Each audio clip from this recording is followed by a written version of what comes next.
Toma tres. Hola, buenas noches. Espero que estén muy bien. Mi nombre es Manuel Bravo Velázquez y vengo aquí a compartir las que son mis impresiones respecto a este inmenso evento electoral que hubo el día domingo recién pasado, en donde votaron más de 13 millones de personas y que sí ha significado o significa, digamos, en la vida electoral de la nación chilena, el evento más trascendental y más importante en toda su historia. Entonces, vamos a compartir distintas impresiones desde distintas perspectivas, partiendo en primer lugar por analizar el porcentaje y la cantidad de votos de la opción rechazo y de la opción apruebo. En este caso, la opción rechazo logra un total de 7.882.958 votos, con el 61,8%, y la opción apruebo 4.860.093 votos, con el 38,1%. Claramente una cifra que no se esperaba. Las encuestas más que establecían una mayor cantidad de diferencia lo hacían en torno a 16 puntos de diferencia, que fue la encuesta activa.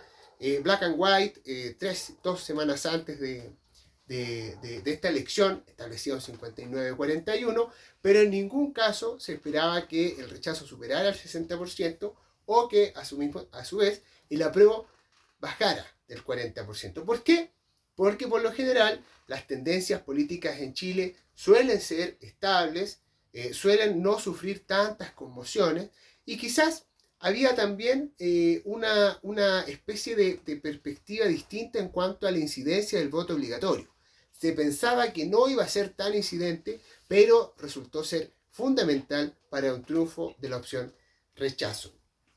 Bueno, habían otras encuestas en que decían prácticamente empate técnico, como la que en su momento hizo Mori con Marta Lagos, o la CADEM, la última CADEM, que estableció una tímida diferencia de 5 o 6 puntos a favor de la opción rechazo, que era un escenario, y era el escenario que esperaba el gobierno. Entonces el gobierno, el comando del apruebo gobierno, aquí lo vamos a tratar de la misma manera, prácticamente esperaba que esta fuera una lucha voto a voto fuera de Santiago, o fuera del área metropolitana de Chile, y que se convirtiera en una lucha aquí, en la región metropolitana, se convirtiera en una tendencia, por supuesto, a favor del apruebo. Cosa que no ocurrió.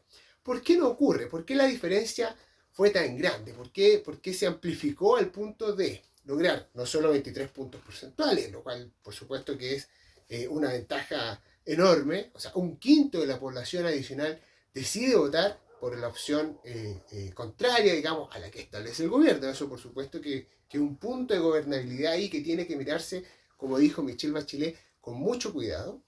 Y bueno, y también, por supuesto, lo que significa que 3 millones de personas conformen ese quinto, ese que inclina la balanza. ¿Y de dónde salen esas 3 millones de personas? Porque el gobierno no se esperaba un escenario de esa envergadura. Nosotros, con todos los análisis que hemos recogido, tanto de los diarios, de la televisión, de reportajes internacionales, hoy día también se dio la ocasión de haber habido una conferencia en el Centro de Estudios Públicos, en donde efectivamente se ventilaron mayores cantidades de datos que, por supuesto, vamos a compartir. Entonces, lo primero que vamos a decir es que el gobierno tenía tres tesis centrales, o tres maneras, el comando de la prueba, tenía tres maneras de mirar la elección, en la cual inciden en su comportamiento y, por supuesto, en su desempeño electoral. La primera forma es que piensa, o pensó en su momento, que esta elección la conducta electoral iba a ser similar a lo ocurrido durante la segunda vuelta entre Boric y Kast del año 2021. ¿Por qué? ¿Por qué? ¿Qué es lo que pensaba que iba a ocurrir el gobierno? Primero, la participación iba a ser en línea con lo que era el resto de la participación en Latinoamérica, que es más o menos entre un 70 y un 75%, y por tanto el gobierno estimaba algo así como 11 millones de habitantes, 10 millones de habitantes en las tesis menos optimistas, o más optimistas para el gobierno, por decirlo así, y en segundo lugar, que los centros urbanos iban a ser, que tienen mayor escolaridad, mayor calidad de vida, iban a ser quienes iban a impulsar la votación del apruebo al punto de sacar una ventaja en la región metropolitana y Valparaíso superior al 10%, y por tanto con eso anular el resto de la ventaja que podría sacar el rechazo a lo largo del país. Ninguna de esas cosas ocurrieron. La otra tercera tesis que tenía el gobierno, o el comando de la apruebo, visto los hechos, es que había una forma de repartir el voto de centro, dado por el voto voluntario, que siempre era o 2/3 para uno y 1/3 para el otro, o 1/3 para uno y 2/3 para el otro. Así ocurrió con la votación de Meo, que se fue 2/3 para la izquierda y 1/3 para la derecha. Así ocurrió con la votación de Parisi. Así ocurrió con parte de la votación de Yasna Proboste. Así ocurrió con parte de la votación de Sichel. Entonces, pensaban que el ingreso de un nuevo votante, producto del voto obligatorio, iba a tener la misma conducta que el votante del centro que había participado en las elecciones anteriores. Y eso tampoco fue así. Es decir, de todas las tesis que el gobierno, el comando de la apruebo, ocupó para enfrentar esta elección, todas fueron erradas. ¿Por qué? Y ahora pasamos de la tesis a la evidencia. En primer lugar, de acuerdo a lo que se señaló ahí en el seminario del Centro de Estudios Públicos, más o menos entre el 10 al 20% de los votantes nuevos prefirieron la opción apruebo. Y el resto, es decir, entre un 80 y un 90%, prefirieron la opción rechazo. Ahí hay una repartija absolutamente desigual y que hacía que 2 de cada 10 puntos fueran una opción y el resto apoyar masivamente a la opción del rechazo. ¿Cuál es el problema de esto? Que el efecto de esto, producto de que la participación fue mayor, es decir, se pasó de una participación que se esperaba entre el 70 y el 75%, así lo establecían, incluso el mismo CERVEL llegó a prever durante el mes de julio que la participación iba a ser de 9 millones de personas, 8,8, se pasó a una participación de 13 millones de habitantes, lo que impulsó la repartija y hace que la distancia del rechazo fuera muy superior a lo que se esperaba en un principio. Siempre el gobierno se manejó como un escenario poco probable, o probable el triunfo del apruebo, y un escenario más probable un resultado estrecho, menor a los 10 puntos, menor a los 8 puntos, siempre la tesis de KDMI 53-47. Pero esto no fue así, porque participó muchísima gente.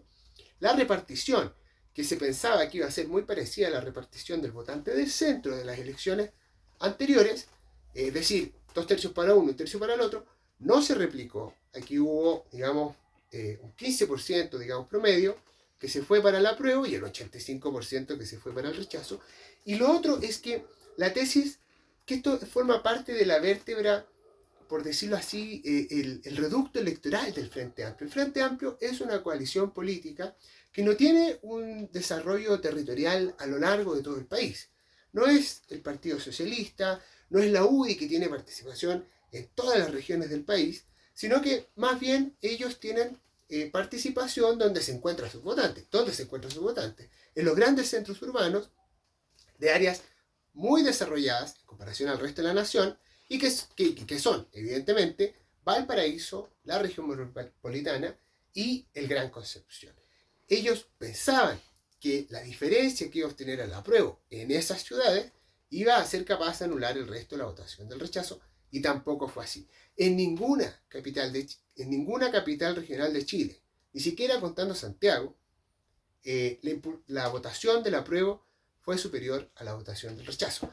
A tal punto que el rechazo gana en 336 comunas de Chile, en todos los estratos económicos, en todos los tramos etarios y en todas las regiones del país. O sea, hay una votación mayoritaria e inmensa a favor del rechazo y que va muy en contra de la posición del apruebo.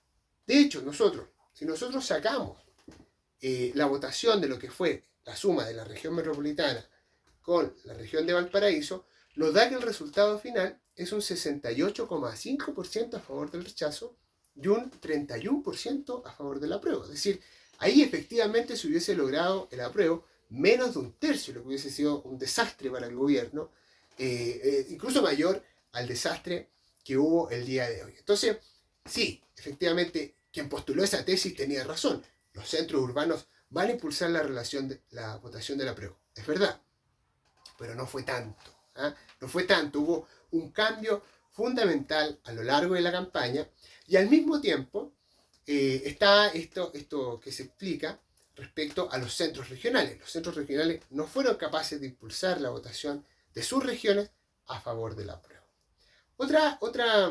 Otro tema interesante que se compartió dentro de estos distintos análisis es una especie de paradoja. ¿Ah? ¿Por qué de paradoja? La convención construyó un texto que era muy acentuado respecto a los derechos sociales.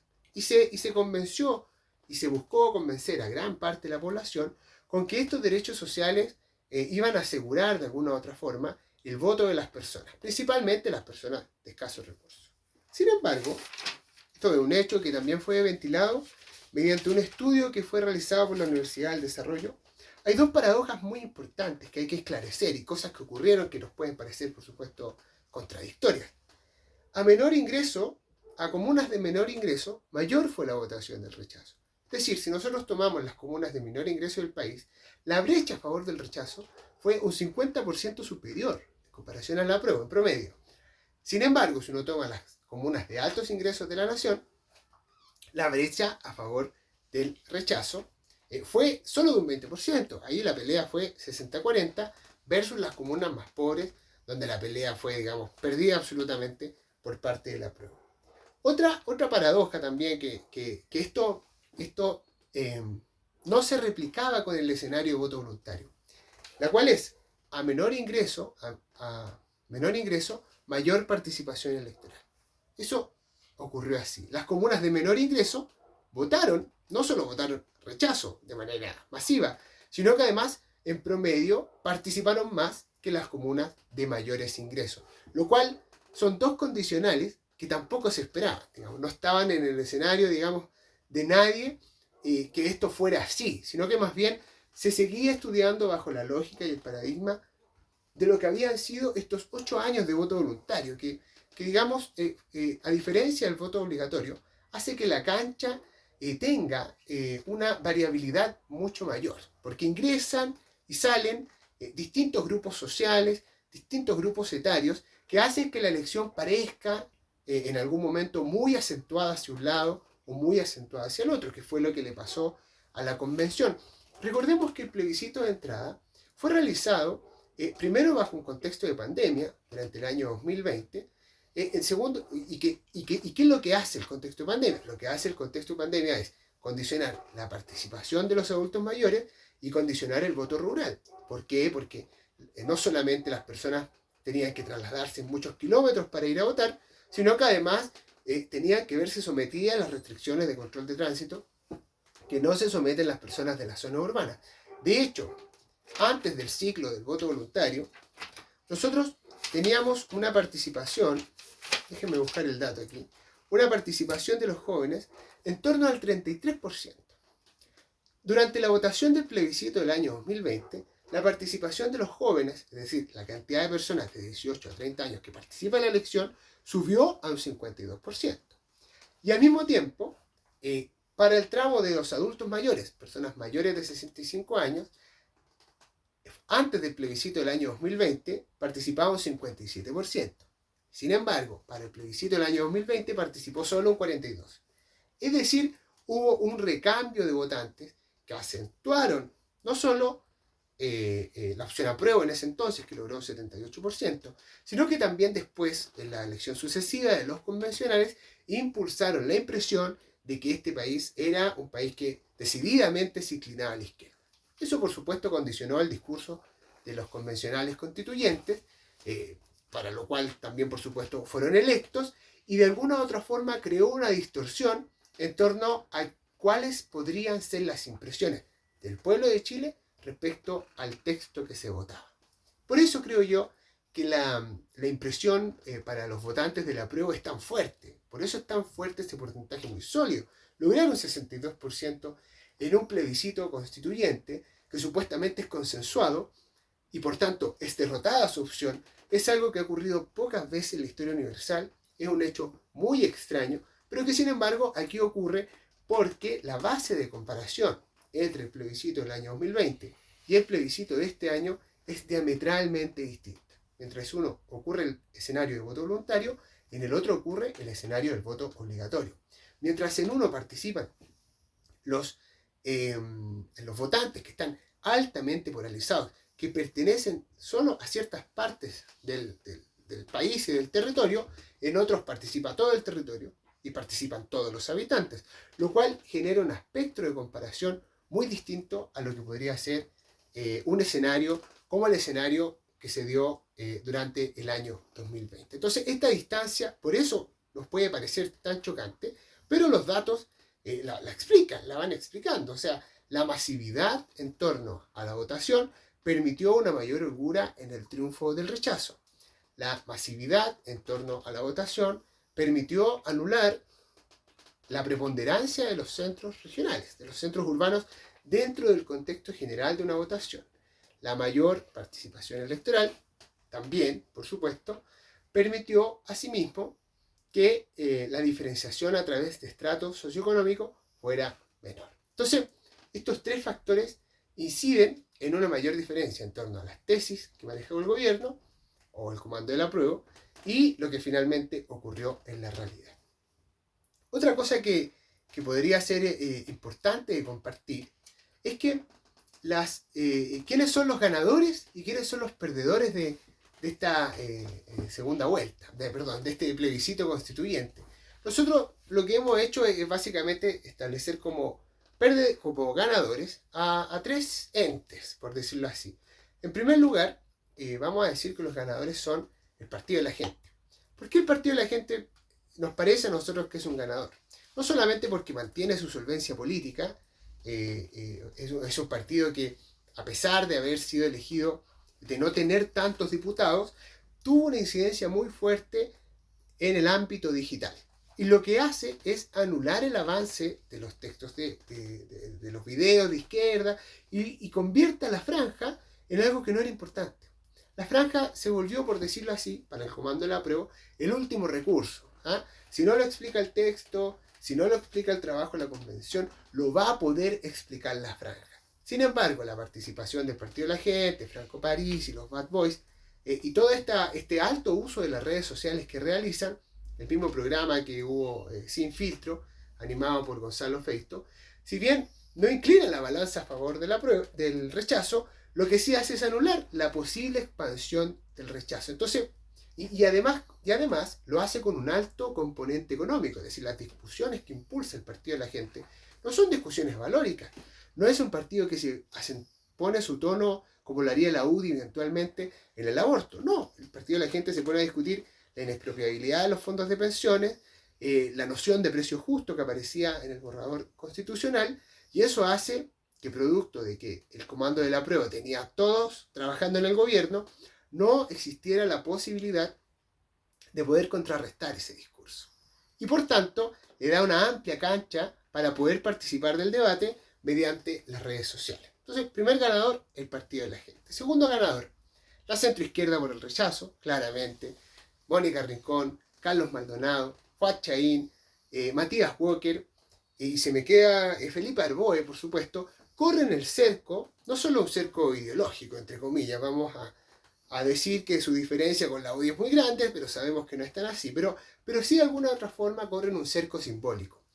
Y además, la carta de los 13 de la ADC, que quiebra al Partido por la Democracia Cristiana, establece una separación simbólica. ¿Por qué? Porque despinochetiza la elección.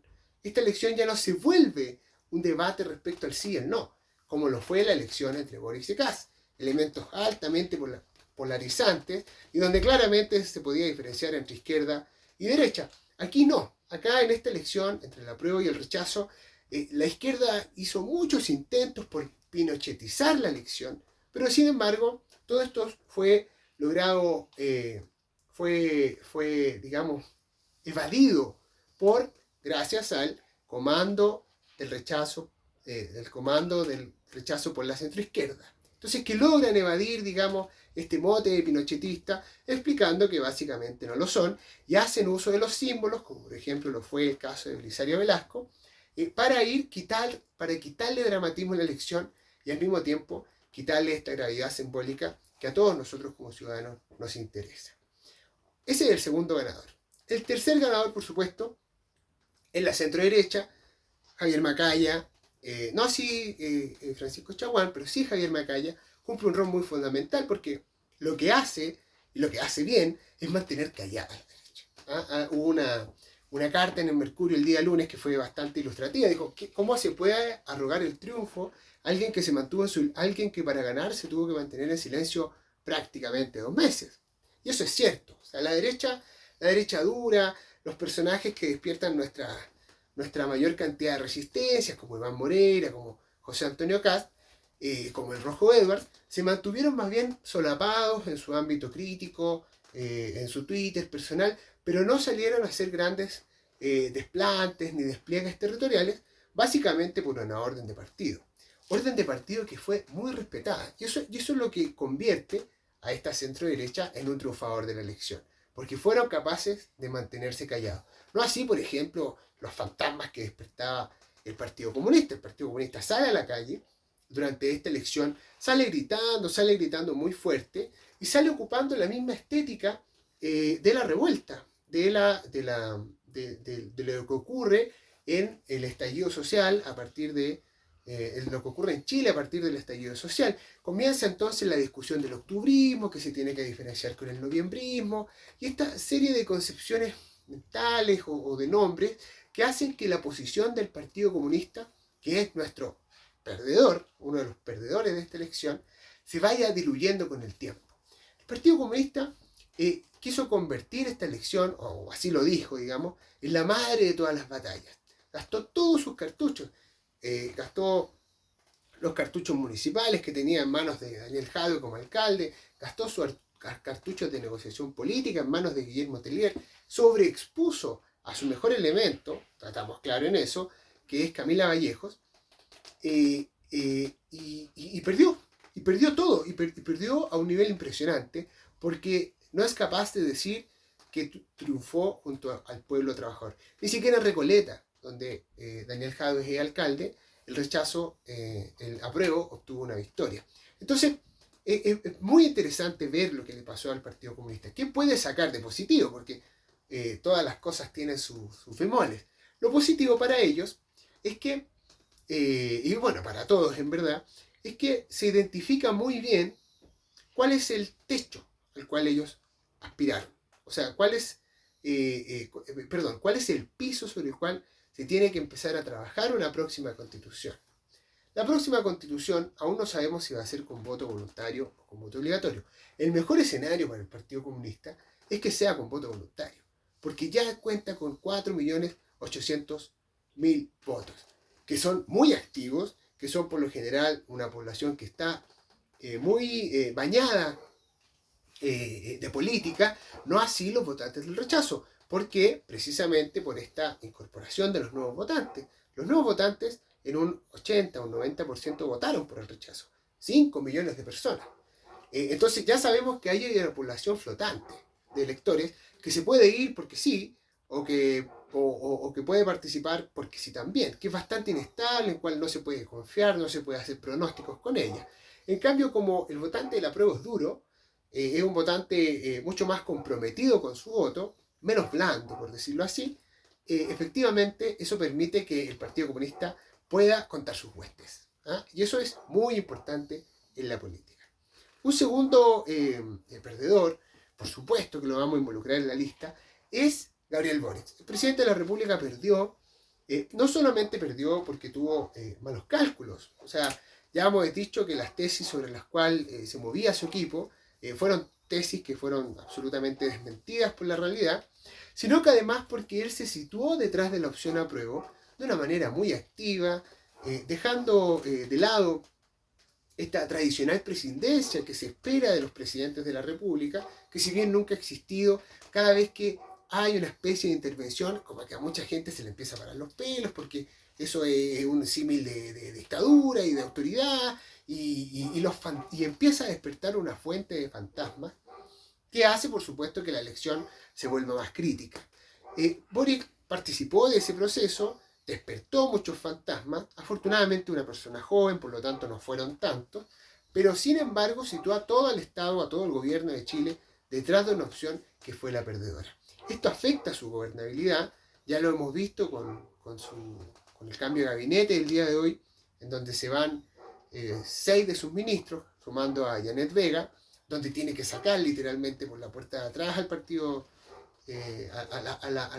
a sus propios votantes, o sea, a su público más fiel, a quienes votan por él, a gente joven que ascendió con él al poder, como Isque Asiche o Giorgio Jackson, sacarlo de puestos claves y ponerlo ahí de desarrollo social, que sigue siendo importante, por supuesto, pero que no tiene la relevancia que tenía antes. Y cambiarlo por Carolina Toá, que es una persona de la cual la mitad de su vida política defenestró, y por Analía Uriarte, que viene de parte de un bacheletismo que sigue comprometido más con las ideas del Frente Amplio que con el propio presidente.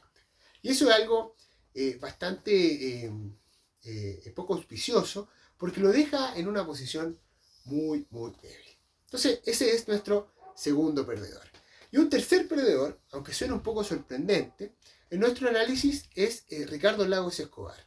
El expresidente de la República, en un principio, como buen sabueso que es, olió muy bien que iba a ganar el rechazo. Igual que Carolina Toá. Carolina Toá hace un mes percibió que el apruebo no iba a ganar, que aquí alguien del centro se tenía que levantar para actuar de interlocutor entre estos dos mundos y logra posicionarse efectivamente adelante y por supuesto llevar a que mucha gente del Frente Amplio se convenciera de que fuera efectivamente ella la persona necesaria como ministra del Interior.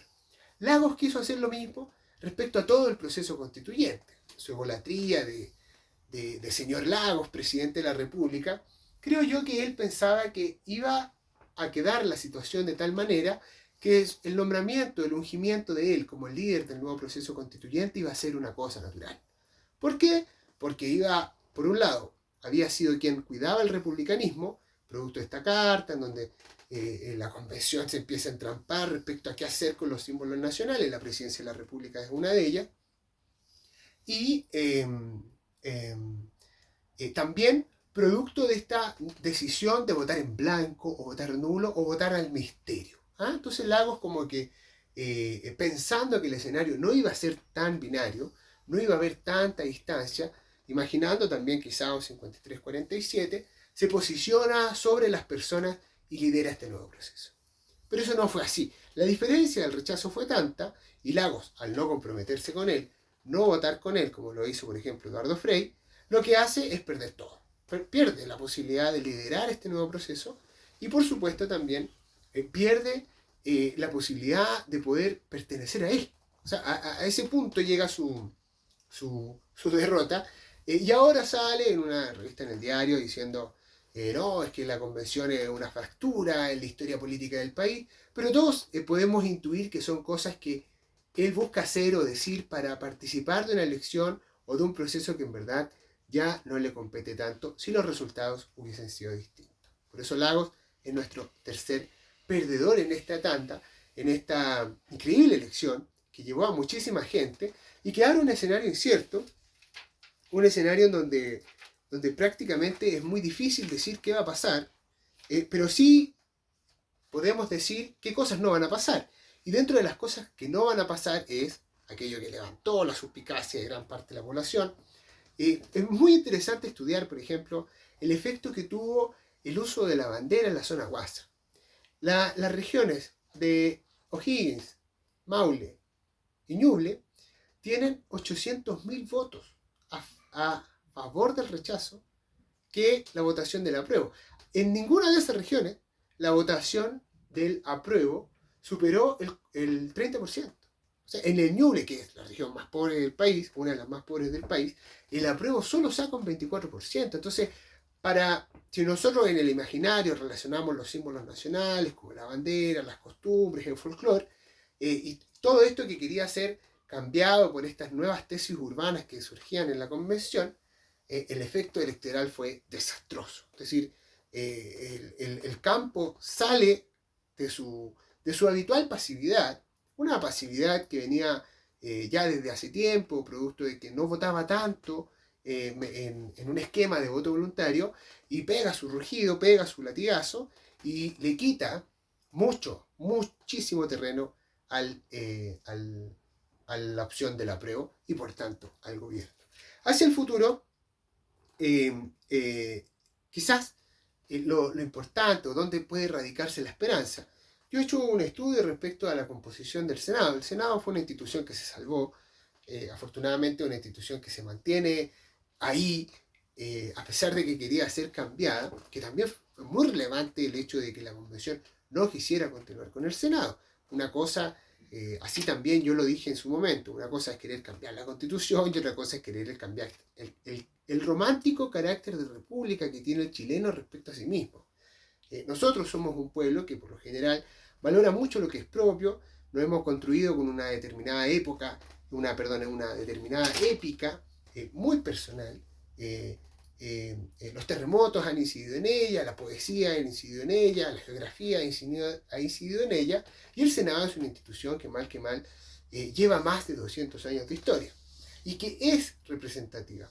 Al punto de que en nuestra actual Senado existe una persona como Fabiola Campillay, la cual pertenece a la élite de Chile. Y no hay no hay nadie que le pueda decir nada, porque ella es senadora de la República. ¿Cómo hubiese sido el escenario acaso con una Cámara de las Regiones, donde prácticamente iba a estar lleno de gente desconocida, solo relevante al ámbito regional, por supuesto, y que no iba a tener la incidencia que tenía el Senado de Chile? Y ahora, paradójicamente, a este Senado, que es al Senado al cual se le pasa la pelota, el presidente así lo dijo en su discurso, y que su composición, si bien es 50-50, 50% de derecha, 50% de izquierda, nosotros a lo largo de lo que hemos observado en estos días y los días anteriores, principalmente gracias al acuerdo de los 4/7 que logra la centroizquierda por el rechazo, podemos ver que la suma de los senadores que van desde la UDI hasta el Partido Socialista son 43 personas. Es decir, ahora no se necesitaría mucho para poder hacer una nueva constitución con la derecha. Con la derecha, porque otro escenario es si la derecha acaso comienza a tensionar el escenario diciendo que ya no va a querer participar de un nuevo proceso constituyente, que es el peligro y la tentación a la cual la derecha ha caído estos últimos 2 días, diciendo que producto que la votación del rechazo es mayor que toda la votación que hubo en el plebiscito de entrada del año 2020, ya no sería necesaria una nueva constitución. Pero nosotros no pensamos así. La centro-derecha tiene que resistir a esa tentación autoritaria, por supuesto, y cumplir con lo que dijo que iba a cumplir. Esto es iniciar un nuevo proceso constituyente, y para ello, efectivamente, la suma entre la centro-derecha hasta el PS, es decir, restando a la UDI, alcanza para tener 29 votos. Siendo decisivo entonces, algo que puede sonar muy paradójico, pero que sería precisamente la votación de la senadora Fabiola Campillay. Ella podría tener en un futuro la llave respecto a si reformar o no esta constitución. Suena algo muy improbable, pero en nuestros cálculos, digamos, en esta aritmética senatorial, así nos da. Digamos, así Fabiola Campillay, que por lo demás es la senadora con más votos en Chile, 350.000 votos, y con un poder simbólico muy importante, puede asumir un rol protagónico, y ojalá así sea, y ojalá, por supuesto, que la Constitución cambie lo más pronto posible en un breve plazo. Entonces, esas son las conclusiones que podemos compartir. Por supuesto que hay muchas más.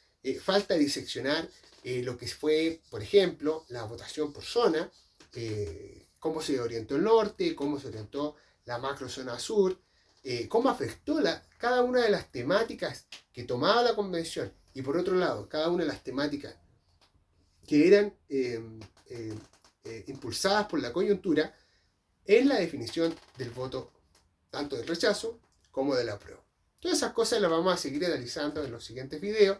Esperamos tener ahí soporte gráfico para hablar más de números, pero esto es lo que tenemos hasta el momento. Así que estén muy bien, tengan muy buenas noches. Recuerden, mi nombre es Manuel Bravo y vamos a seguir haciendo más videos hacia adelante, porque continuaremos muy atentos a todo lo que ocurra en este nuevo proceso constituyente. Algunos ya han dicho que se viene una época de ensayos constitucionales, lo cual es muy entretenido. O sea, no sé si tan entretenido, pero es muy llamativo. Chile nuevamente a la vanguardia del derecho constitucional en Latinoamérica. Hasta luego.